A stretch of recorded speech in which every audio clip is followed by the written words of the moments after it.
नमस्कार दोस्तों, मैं रोहित दुबे आज आप लोगों को एसएससी एक्सपर्ट यूट्यूब चैनल पर आधुनिक भारत के इतिहास में यूरोपीय शक्तियों का आगमन का 3 पार्ट हो चुका है। आज चौथे पार्ट में हम आपको ये बताएंगे कि किस तरीके से दक्षिण भारत में फ्रांसीसी और ब्रिटिश संघर्ष शुरू हुआ और किस तरीके से फ्रांसीसियों का वहां से पलायन हो गया। उससे पहले एक बात हम यह भी ध्यान में रखेंगे कि फ्रांसीसियों को किस प्रकार मौका मिला कि वो हैदराबाद की राजनीति में या भारतीय क्षेत्रीय राजाओं की राजनीति में हस्तक्षेप करने का मौका मिला। तो सबसे पहली बात 1707 में हम देखेंगे कि औरंगजेब की मृत्यु के पश्चात कोई भी ऐसा मुगल सम्राट नहीं था जो मुगल पतन को रोक सके। उसी क्रम में हम देखते हैं कि धीरे धीरे भारतीय क्षेत्र जो मुगलों के अधीन थे वो स्वतंत्र होने लगते हैं। सबसे पहले हम देखते हैं कि बंगाल एक स्वतंत्र रियासत के रूप में अलग हो जाता है। उसके बाद हम देखते हैं अवध, फिर हम देखते हैं हैदराबाद और बहुत सारे ऐसे भी राज्य थे जो मुगलों के खिलाफ संघर्ष करके आगे बढ़े थे, जिनमें रोहिले और मराठा आते हैं। लेकिन इतना वहां न जाते हुए हम यहाँ बात करेंगे कि किस तरीके से हैदराबाद की राजनीति में, हैदराबाद के अपने स्वतंत्र राजनीति में फ्रांसीसियों ने हस्तक्षेप का मौका मिला। बात 1748 की है, जब निजामुल मुल्क आसफ जहां की मृत्यु हो जाती है। तो हम देखते हैं कि हैदराबाद क्षेत्र के अंतर्गत एक कर्नाटक उसका एक क्षेत्र था जो वहां पर उसके अंदर वहां पे नवाब बोले जाते, कर्नाटक के नवाब बोले जाते थे। जैसे कि मुगल के अधीन हैदराबाद था, वैसे ही हैदराबाद के अधीन कर्नाटक था। लेकिन कर्नाटक का जो उस समय नवाब था या जो कहें सूबेदार था, अनवरुद्दीन, बिना पूछे ही वह अपने पुत्र दोस्त अली को वहां पर नवाब नियुक्त कर दिया। इसी बात पे संघर्ष शुरू हो जाता है। तो हम देखते हैं कि यहाँ पे जो संघर्ष शुरू होता है, इसमें फ्रांसीसी जो गवर्नर था वो डुप्ले था, जो बहुत ही शातिर बुद्धि का था। उसने पहली बार यह सोचा कि अगर हम भारतीयों के क्षेत्र में हस्तक्षेप करें, एक पार्टी का सपोर्ट करें, तो कुछ हमको लाभ अर्जित होगा। मतलब सहायक संधि जो बेलेजली के टाइम पे मानी जाती है, उससे पहले ही सहायक संधि कौन लेके चला आया था? डुप्ले। हम बात देखते हैं कि 1748 में घटना घटती है कि ब्रिटिश फ्रांसीसी कुछ व्यापारिक बेड़े जहाज को पकड़ लेते हैं, जिसको विरोध में दबाने के लिए डुप्ले 1746 में 1746 में क्या करता है, मद्रास का घेरा डाल देता है। क्या करता है? 1746 में मद्रास का घेरा डाल देता है। ब्रिटिश अनवरुद्दीन से कहते हैं, जो उस समय वहां पे कर्नाटक में नवाब रहता है, अनवरुद्दीन से कहते हैं कि आप मद्रासियों को कहो कि वो बाहर चले जाएं, हमारे क्षेत्र में युद्ध न लड़े। लेकिन होता क्या है कि डुप्ले बहुत शातिर दिमाग का था, तो वो कहता है कि हम ब्रिटिशों से मद्रास छीनकर आपको दे देंगे। क्या बोला? कि हम ब्रिटिश से मद्रास छीनकर आपको दे देंगे। तो अनवरुद्दीन ने कहा ठीक है। जब मद्रास पर 1746 में फ्रांसीसियों का कब्जा हो जाता है, लेकिन मद्रास यह अनवरुद्दीन को नहीं देता है, तो अनवरुद्दीन उससे लड़ने जाता है। तो जो अनवरुद्दीन उससे युद्ध करने जाता है, तो उस समय एक सबसे फेमस युद्ध था सेंट थॉमस का युद्ध, जो 1748 में लड़ा गया। कौन सा? सेंट थॉमस का युद्ध, जो 1748 में लड़ा गया। तो जो कर्नाटक का प्रथम वार है, जो कर्नाटक का प्रथम वार है, वो इसीलिए जाना जाता है सेंट थॉमस का युद्ध, जो लड़ा गया था 1748। इसमें क्या हुआ था? फ्रेंच और अनवरुद्दीन लड़े थे, जिसमें अनवरुद्दीन की हार हो गई थी। अनवरुद्दीन की हार से एक बात तो यह साबित हो चुकी थी, एक बात यह साबित हो चुकी थी कि एक सुप्रशिक्षित छोटी सी यूरोपीय सेना भारतीय की बड़ी सेना जो सुप्रशिक्षित प्रशासनिक ढंग से नहीं तैयार की गई है, उस पर हावी हो जाती है। और एला सापेल की संधि के माध्यम से कर्नाटक का पहला युद्ध, जो ब्रिटिशों और फ्रांसीसियों के मध्य चल रहा था, वो समाप्त हो जाता है। उसमें यही होता है कि जो जिसके विजित क्षेत्र थे वो उसको वापस कर दिए जाते हैं। फिर हम देखते हैं यहाँ पे शांति नहीं होती है, तो एक संधि कर ली जाती है 3 राजाओं में। जैसे 3 राजा कौन? अनवरुद्दीन के एक विरोधी कौन है? चंदा साहब। तो जब दोस्त अली को उन्होंने निर्वाचित कर दिया तो इनका विरोध कौन करता है?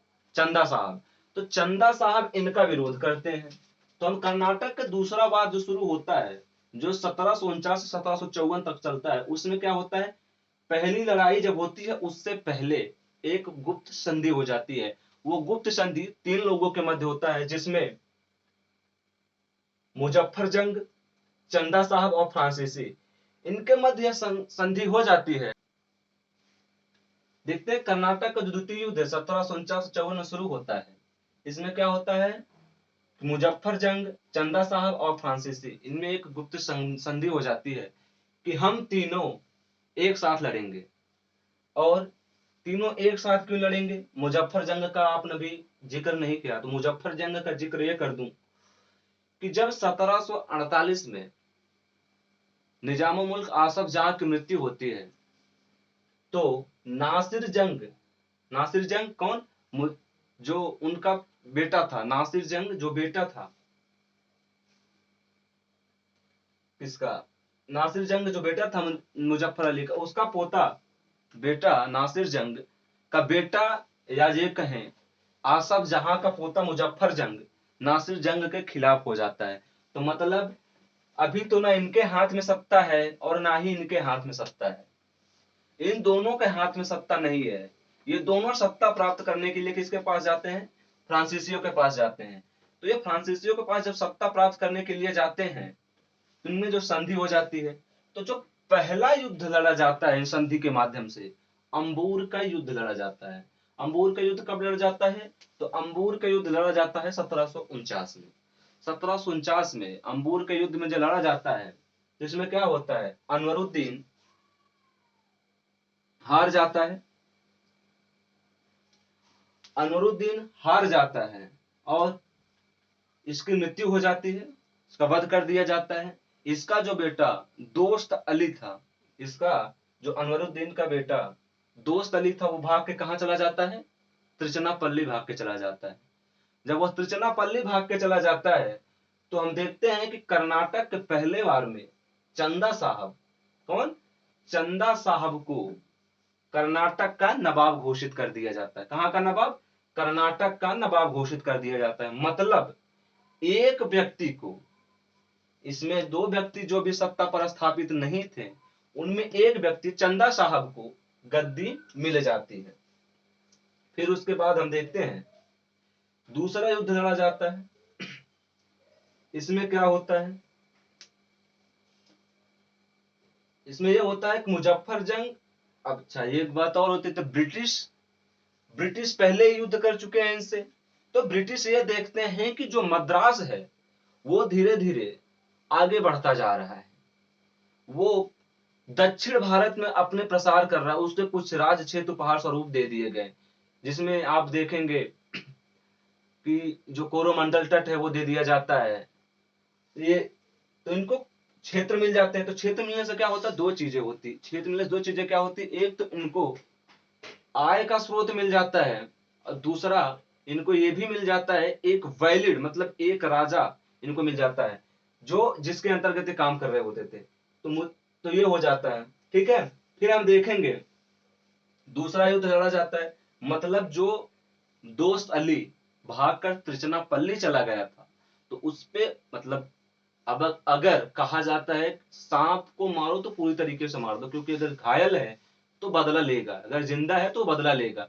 तो ठीक उसी प्रकार का कार्य करने के लिए ये लोग त्रिचनापल्ली पर आक्रमण कर देते हैं। जब ये त्रिचनापल्ली पर आक्रमण कर देते हैं, तो एक संधि दोस्त अली से, गुप्त माध्यम से एक संधि की जाती है। किससे? दोस्त अली से। दोस्त अली कौन? अनवरुद्दीन का बेटा जो त्रिचनापल्ली भाग गया होता, उससे एक संधि की जाती है कि हम आपका सहायता करेंगे, आप उसके बदले हम कुछ नहीं लेंगे। आप सहायता मतलब उसके बदले कुछ नहीं लेंगे, एक ही अर्थ था कि दक्षिण भारत से फ्रांसीसियों के जो प्रभुत्व था उसको हटा देना। तो देखते हैं कि उसी समय आरकाट पर आक्रमण होता है। आरकाट मतलब ये मुजफ्फरजंग, चंदा साहब और फ्रेंच ये जाके त्रिचनापल्ली पर आक्रमण करते हैं। लेकिन आप यहीं पे देखते हैं एक महान शख्सियत रॉबर्ट क्लाइव का यहीं पे उद्भव होता है, जो क्लर्क के रूप में कार्य कर रहा होता है। तो वो उसके नेतृत्व में आरकाट थी कर्नाटक की राजधानी, तो उस पे आक्रमण कर देते हैं और इसमें ब्रिटिश कंपनियों की जीत हो जाती है। तो हम देखेंगे ये जो जो दूसरा युद्ध इनका समाप्त होता है वो 1754 में पांडिचेरी की संधि होती है। पांडिचेरी की संधि, पांडिचेरी की संधि के माध्यम से 1754 में द्वितीय कर्नाटक वार की समाप्ति हो जाती है। अब बात करेंगे हम तृतीय कर्नाटक वार का। तृतीय कर्नाटक वार में क्या हो जाता है कि यूरोप में सप्तवर्षीय युद्ध प्रारंभ हुआ रहता है। अगर यूरोप में सप्तवर्षीय युद्ध प्रारंभ हुआ है तो उसकी झलक हमें भारतीय भौगोलिक क्षेत्र पर भी देखने को मिलती है। तो हम देखते हैं कि ग्रांट लामे ने फोर्ट से डेविड, एक उनका किला था, उसको 1758 में जीत लिया। जब उन्होंने जीत लिया तो फिर क्या हुआ कि एक लड़ाई का जो क्रम हुआ, इसमें जो सबसे महत्वपूर्ण लड़ाई लड़ी गई वो था वांडीवास की लड़ाई। वांडीवास की लड़ाई कब लड़ेगी? 1760 में। जब 1760 में वांडीवास की लड़ाई लड़ी गई तो ब्रिटिशों की तरफ से दो सेनापति आयरकूट और काइट क्या करते हैं, पांडिचेरी सहित जितने भी फ्रांसीसी स्थल थे, मतलब जितना जहां भी फ्रांसीसियों का प्रभुत्व था उस पर कब्जा कर लेते हैं। और फ्रांसीसियों से एक पेरिस की संधि की जाती है। पेरिस की संधि के माध्यम से यह कहा जाता है कि अब फ्रांसीसी भारत में सिर्फ व्यापार करेंगे, सैनिक नहीं रखेंगे और किसी भी प्रकार की किलेबंदी नहीं करेंगे। इसका मतलब इससे पहले ही हम देखते हैं कि अंग्रेजों ने पुर्तगालियों और डचों को अपने पराक्रम से भारतीय व्यापार से बाहर कर दिया था। एकमात्र जो प्रतिद्वंदी बचे थे फ्रांसीसियों को 1763 में, उनको भी पूरी तरीके से समाप्त कर बाहर कर दिया था। तो अब भारतीय साम्राज्य पर एकमात्र यूरोपीय कंपनी बची हुई थी जो भारतीय साम्राज्य को अपने कब्जे में कर सकती थी। और बाद में हम देखते हैं कि उसने पूरी तरीके से भारतीय साम्राज्य को अपने अधीन भी लाया। इसी समय देखते हैं कि 1763 में जब पेरिस की संधि होती है, एक साल उसके जस्ट बाद ही 1764 में बक्सर का युद्ध लड़ा जाता है। और बक्सर का जो जब युद्ध लड़ा जाता है तो उसमें हम देखते हैं कि पूरी तरीके से बंगाल पर अपना डोमिनेंट स्थापित कर लेते हैं, अपना प्रभुत्व स्थापित कर लेते हैं और एक भारत का बहुत समृद्ध इलाका, बहुत बड़ा भौगोलिक क्षेत्र अपना कब्जा कर लेते हैं, जहां से उनको राजस्व, सेना, बहुत सारी सुविधाएं एक साथ प्राप्त हो जाती हैं। तो आज के लिए बस इतना ही। अगर आपको अच्छा लगा हो तो चैनल को लाइक करें, सब्सक्राइब करें, वीडियो को शेयर करें। इससे पहले भी 3 वीडियो हो चुके हैं। उन 3 वीडियो हमने बताया कि किस तरीके से ब्रिटिश कंपनी को आगमन हुआ है, किस तरीके से उनका ब्रिटिश कंपनी का स्टैब्लिश जगह जगह भारतीय क्षेत्रों पर हुआ है, किस तरीके से उनको फरमान मिले हैं और किस तरीके से अधिकार मिले हैं। तो आप इसको पढ़ने से पहले, अगर आप पहली बार इसको देख रहे हैं तो इसको पढ़ने से पहले उन तीनों वीडियो को जरूर देखिए, क्योंकि आप वहां से कोरिलेट कर पाएंगे। क्योंकि इतिहास एक ऐसा विषय है जो निरंतरता के साथ आगे बढ़ता है। अगर कोई भी कड़ी इतिहास में कहीं छूट जाती है तो हम उस घटना से कोरिलेट नहीं हो पाते हैं। तो इसलिए इसका आगे जो वीडियो हमारे तीनों हैं उनके लिंक डिस्क्रिप्शन में दे दिए जाएंगे। तो सारे वीडियो को एक साथ देखिए। आज के लिए इतना ही, धन्यवाद।